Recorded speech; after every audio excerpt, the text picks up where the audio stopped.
Oh, oh man. Once I oh 1 2 1 2. Once I actually started streaming and just being here, I'm starting to feel like a fucking heat wave. I feel so uncomfortable right now, but yeah, that's that's how it is living in my room. Well, anyhow, let me just summarize with this article with what I remember reading, where it actually does question IGN showing in coverage more info about 6 Days of Fallujah, anything related to the event, a little bit background of the controversy, not the actual battle itself, but the controversy between that event, not entirely the other controversy related to 6 Days of Fallujah, the game, when it was initially supposed to release around the early 2000s. So that seems like a missed opportunity, but then again, some people tend to not recall that. But yeah, anyhow, they actually describes how unified it is and stuff like that. Let me look at the ending paragraph. 6 Days of Fallujah may end up being a critical look at the myriad ways people suffered during the battle and at whose hands, but time and again the game's shooter market has cut against the possibility. Everyone can and should interrogate how the game is shown, whether it should even exist, and what it ends up being. What you don't need to do is host an elevated trailer that whitewashes a shameful moment in history into a tactical simulation. Citizens of Fallujah is a shooter because that's what sells, but no one else has to help them do it. Them pretty much saying that, you know, this game is going to be successful, so why did they have to go in leagues with coverage, even though with IGN showcasing some interviews and some talks related to the game, that's what the article is just pretty much just talking ill about. And there's just so much to say. That's the reason why I want to actually go to other Kotaku articles about this to actually see what's up. So here's the two ones that's listed here, but I went through the comments and actually stated about the issue with the article. But fortunately, I'm able to read them. It's perused, skim bit with some comments, looking for specific keywords just because there's just so many comments. And yeah, I was able to figure out the gist of what people say. So let's see what the comments and the articles read further.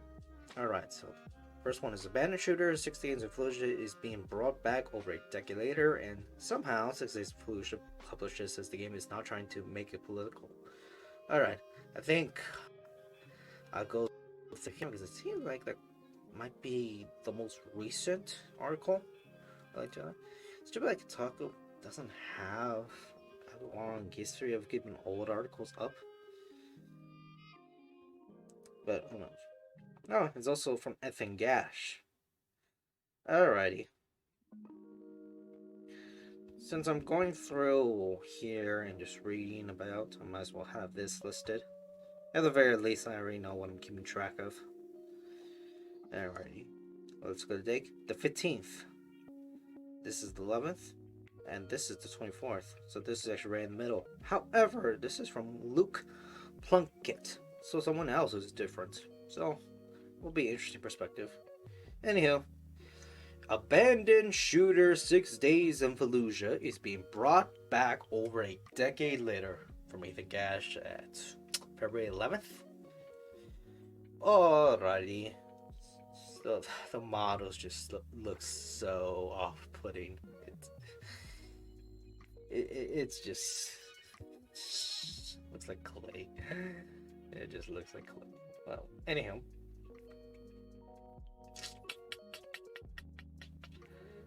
Alright. Gotcha. Publisher Konami originally pulled the plug on games to sell a realistic attempt to tell a realistic story about the war in Iraq based on the experience of U.S. service members for being too controversial. I wonder what this is. Okay, wait. Let me finish this paragraph. Now a new publisher and developer are resurrecting it. So, where does this head to?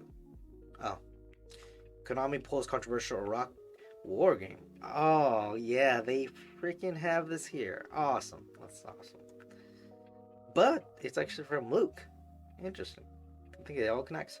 Production is being held by Victoria, founded by former Atomic Games CEO Peter Tamate, with Highwire Games, the studio led by some former Bungie developers, best known for 2019's PSVR game Golem.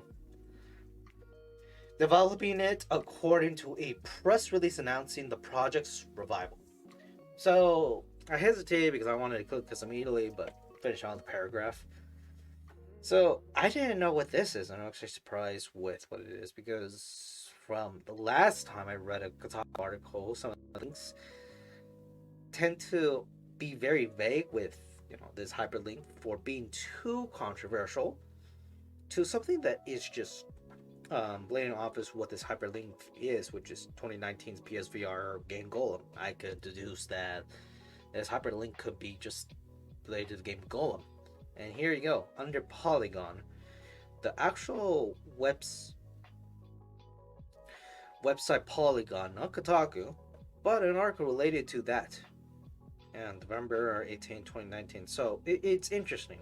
This is from Laura Dales. I do wonder if she actually did work with Kotaku or have any affiliations with it because of journalism and the gaming entertainment business, since it's pretty much a close-knit community where people tend to work with each other and network. So yeah. But yeah, the hyperlinks is when it comes to certain things. But, that's the thing. I tend to look at things as more like encyclopedias.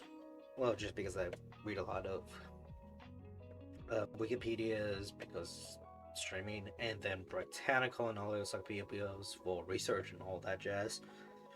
But, that's just my background, and it would help with me learning because of my background. So, that's pretty much it. Ooh, quote. War. I just used the squirmy voice. Working in partnership with frontline Marines and soldiers who fought in the Battle for Fallujah, Victoria and Highwire have spent more than 3 years building unique technologies and game mechanics that bring players closer to uncertainty and tactics of modern combat and other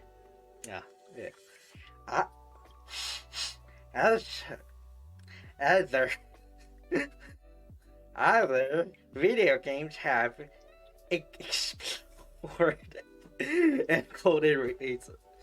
Jesus, I'm losing the voice.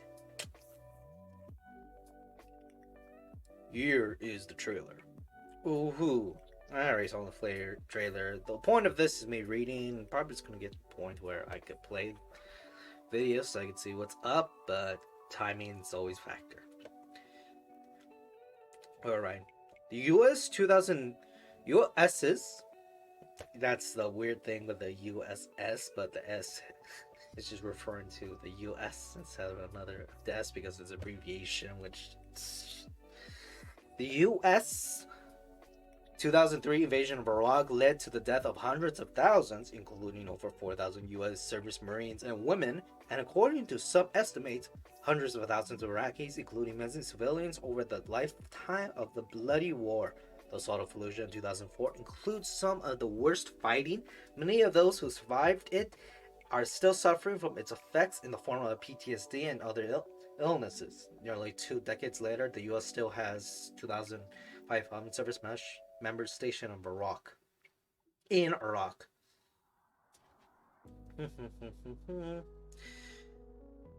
So these hyperlinks are pretty interesting. Oh, yeah, true. Let me actually finish this. 6 Days in Fallujah aims to be the most authentic military shooter to date, and to tell these militants bringing story of victory they deserve. Victoria writes in today's announcement. Victora. Victora. I keep on saying Victoria, but it's Victora. Victora. Yeah, and so on. Alright, let me see the comments. Woohoo! I'm eager for the game to pit here a conflict where the Americans are shown as the bad guys. Sorry, my American buds, the whole world sort of dislikes you. Yeah, even Americans didn't like what occurred. But that's the thing with not liking the US government. You could actually remember this. You can easily hate a country's government, but not the countrymen. People, citizens, civilians, pretty much that. Alright, let's see actually how many replies are on. 61? Shoot. Alright. I'm just gonna skim through here. Okay. Yep.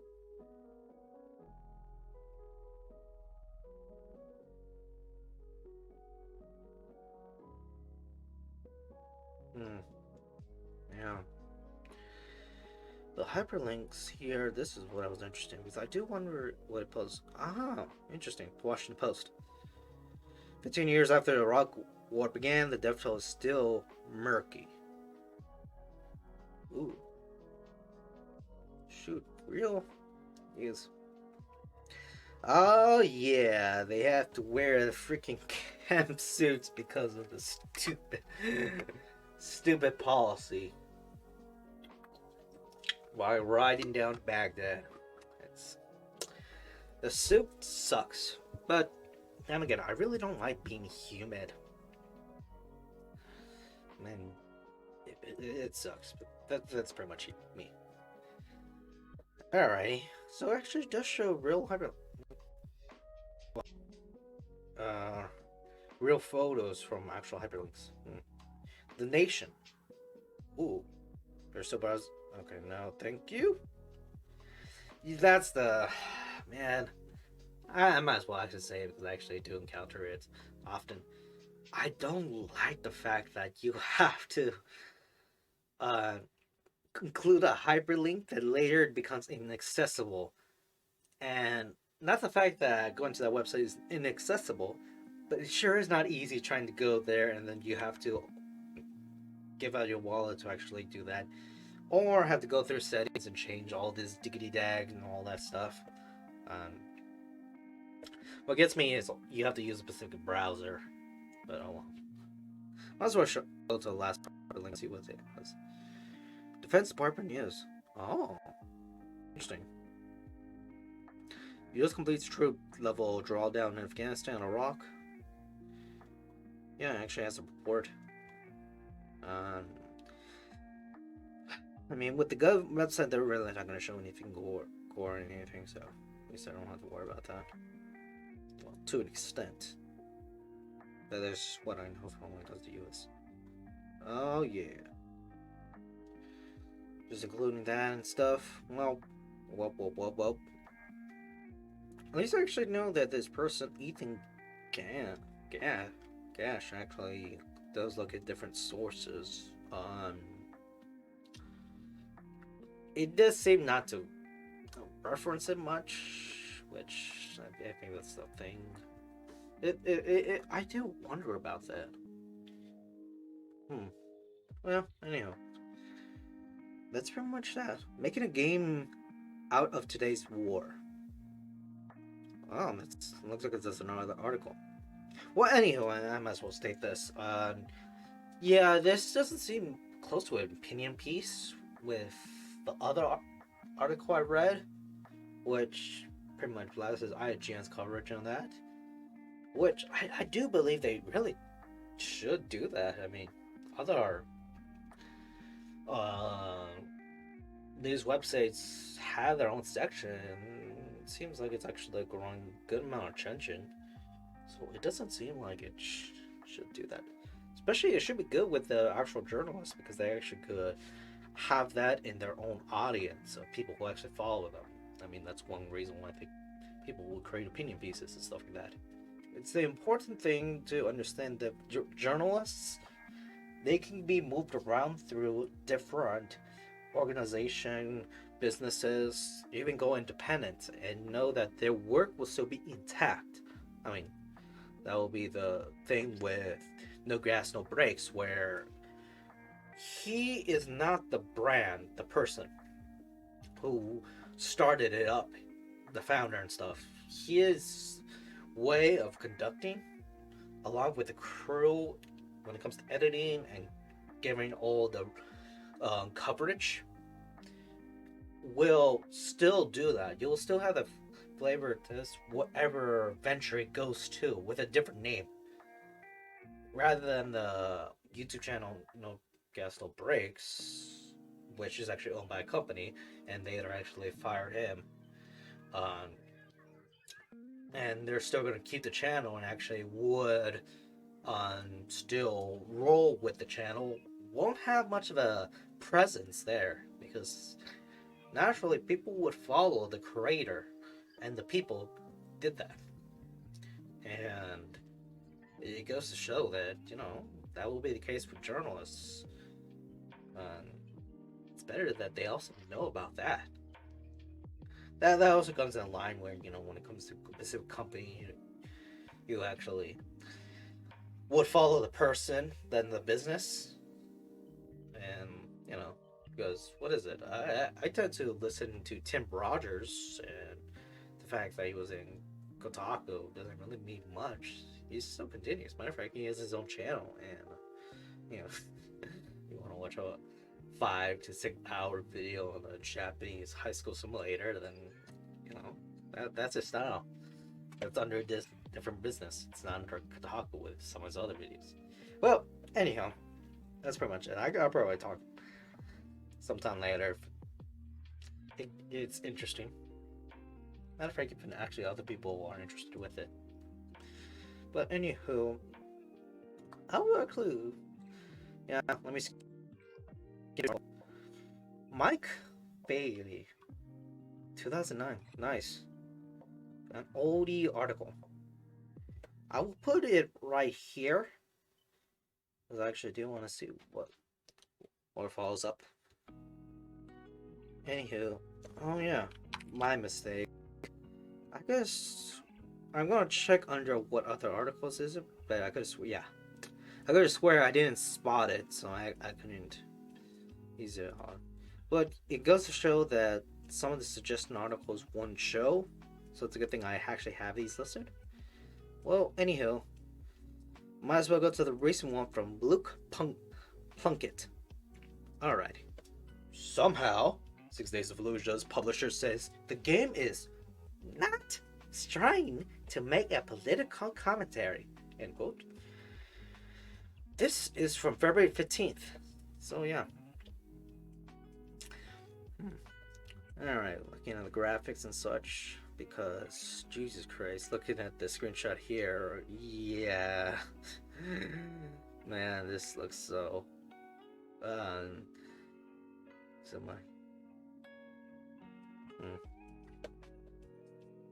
Alrighty. In 2009's Konami tried to release 6 Days of Fallujah as a apolitical depiction of the Iraq War before canning it when pretty much everyone said that was a bad idea. Now, with the game back from the dead, its publisher is trying to peddle that exact same message. Alrighty. Now as well. Okay. yeah, Konami pulls out. Yeah, it will be this one. So let me actually look at the hyperlinks because yeah, I think it's from Kotaku. Yeah, pulls out. Banner shooters is being brought back over to the dead. Yeah, already read to these, so it all brings back to this link, along with actually having it here, which is nice. Actually, it just clicks here. So you can hear it through hyperlinks. It's all listed here. Not bad. At least I know that I is sharing articles, but it could be depending on the person who sets up it.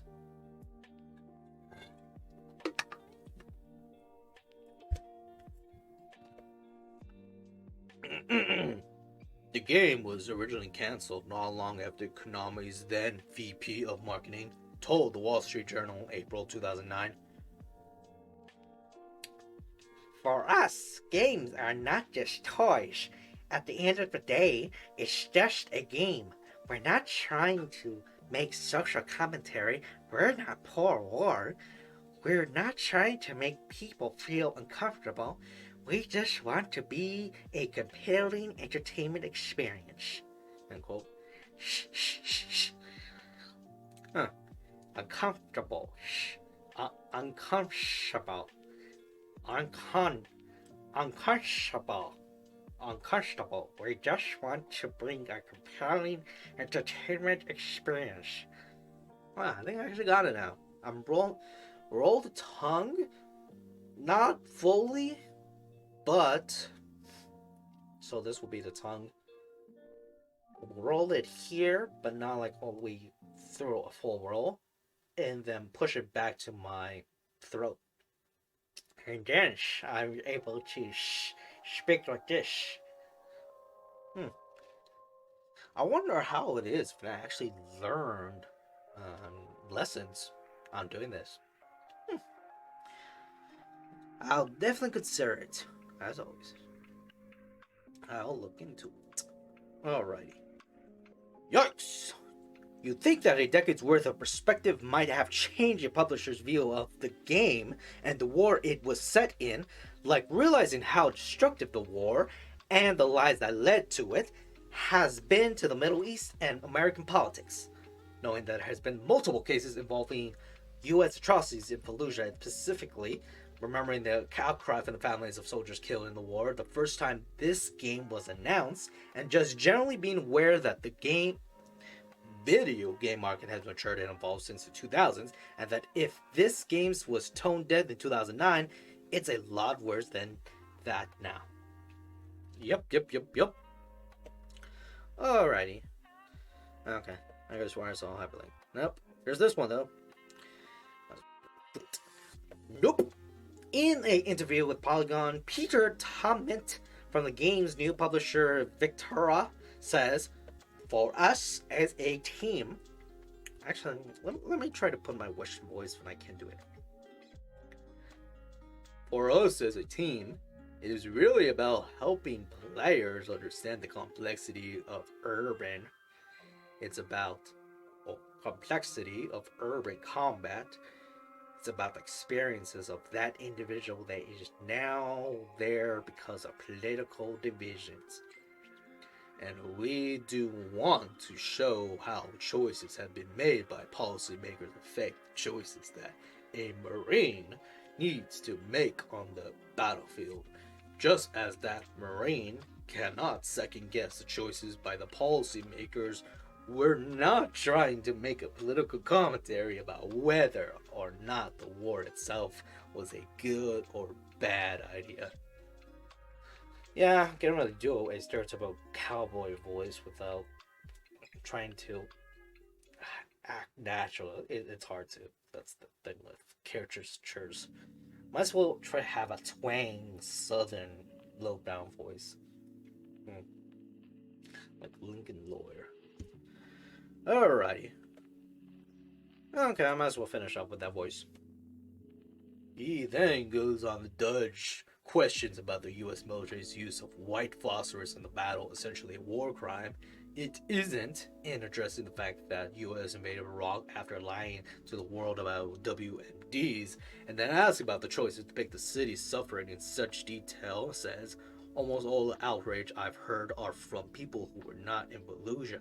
I think we live in a culture where we feel a responsibility to defend people, whether they want to be defended or not, on social media, and I am not sure that there are people who are in Fallujah and who will be offended. But I will tell you that from my experience and conversations that I've had over 15 years on this project, nearly all want people nearly all want people to know what happened in Fallujah, whether you are an Iraqi civilian and you are a member of the coalition, either side. At least he actually point back to the coalition because I mean, yeah, the indiscriminate use of coalition forces when it comes to white phosphorus is the is a very concerning thing because of uh, what would they use something particular for. I mean, that's even the question when it comes to the use of tear gas, which is a war crime, but using in a um, in a civilian society, aka police forces and protests last year, and to an extent this year. Um, not referring to also other things in the world, not just in the U.S. Because that's a big society thing that a lot of societies use, and not just that. And it comes with that murky area. I mean, I believe that what also comes with when it comes to the Middle East and using white phosphorus in enemy combatants or specific targets is that they would be cannon fodder, um, which it'll get Americans towards that. I mean, there's a reason why there's a thing called military investigations in order to actually see what is considered something that occurred that is a crime, henceforth war crimes that occurred. And yeah, that's pretty much the thing about that. But yeah, essentially war crime. I wonder if she goes to the DLD website. No, just Wikipedia.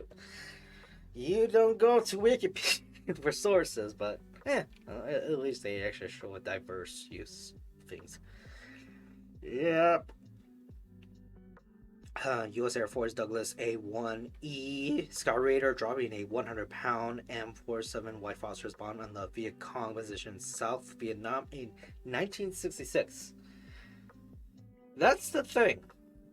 This is just a occurring thing that occurs, and this was it also comes with the conversation of bombardment of chemical agents, going back to the whole chemical warfare thing from World War One, because in Vietnam it was famous using Agent Orange, along with napalm, to many Vietnamese communities, crops, and even land. Because, oh boy, you sure don't doing that.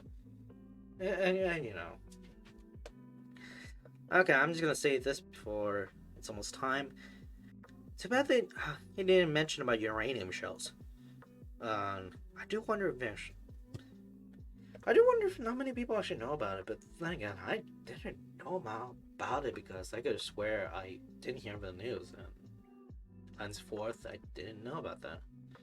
Nor the bad chemical agents that people have to burn in their actual camps.